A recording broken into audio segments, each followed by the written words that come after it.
Да видиме кој е председател на управниот одбор на Дрисла и кој е советник на Мицкоски за животна средина. И мислам дека ќе биде или на листа или носител ќе биде на ВМРО ДПМН на локалните избори за град Скопје. Значи на Дрисла. У која што магично се расипале багерите. Магично луѓе отишле на одмор. Ти текнеш што повторува како папагали.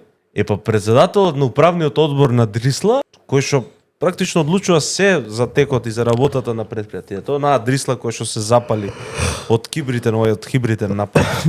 Бил советник на Мицкоски за животна средина. Тоа е истиот управен одбор кој што ги блокираше сите планови за набавка на нова опрема и машини на Дрисла последниве 4 години. 4 години овој 4 години управниот одбор на Дрисла блокира план за набавка во Дрисла за да се купат нови машини, нови багери, нови камиони, нова опрема. Они блокираат и сега пошто е блокирана набавката на било каква нова опрема во Дрисла, опремата е застарена и нефункционална, не може оптимално да ја обслужува Дрисла и Дрисла се запали и сега не знаат што да прават. Советник за животна средина. Шием ти га Джуро.